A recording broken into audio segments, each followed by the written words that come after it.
The din concerns itself with the disposition of the whole life of man as the responsible creature of God, as much in his inward being as in all the outward forms of his existence.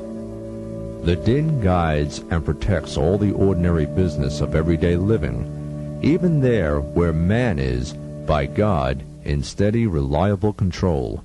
The call to prayer comes all through the day and every day. It is directed to the whole community, not to a particular class among them. The religious life is not an answer to eclipses or thunderbolts or other natural phenomena.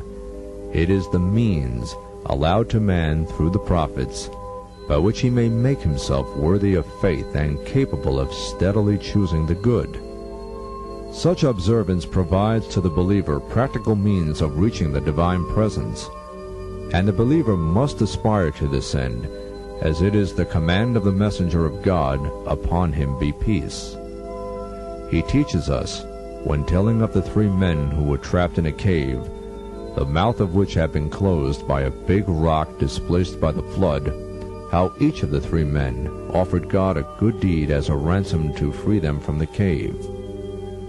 Now it is impossible for us to resemble the messenger in physical appearance, much as we might wish it, but we must try to resemble him in a way of life.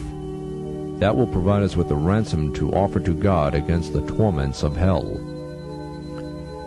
And remember that virtue inheres also in the avoidance of sins. We must keep away from what God has forbidden, just as we would refrain from dealings involving interest, however much, at first sight, they may appear to offer advantage.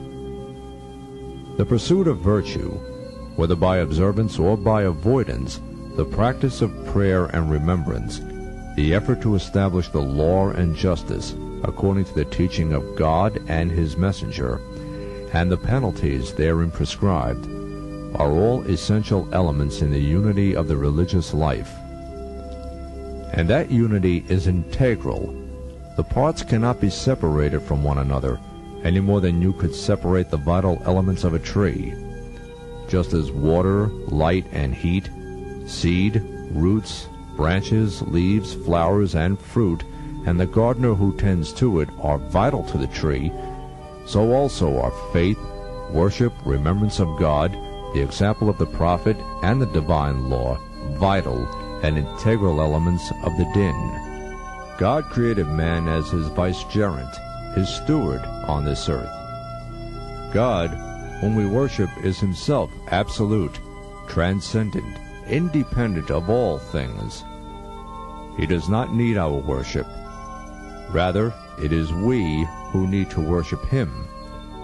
It is by his will that we do so.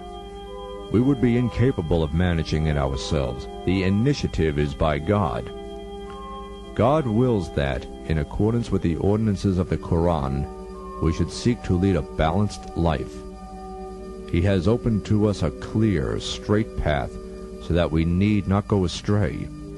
It is by following the Quran, this straight path, that man can develop his full potential and attain to true humanity.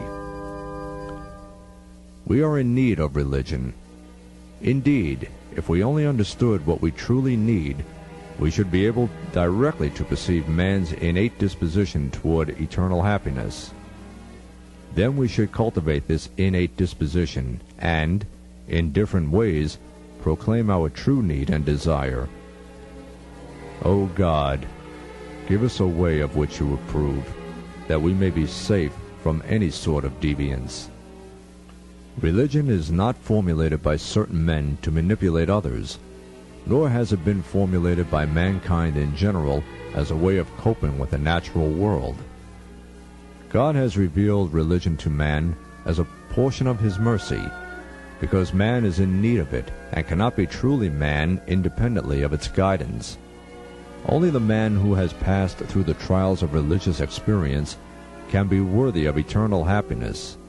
Indeed, only through his following the clear way of religion will any man be distinguished in the hereafter.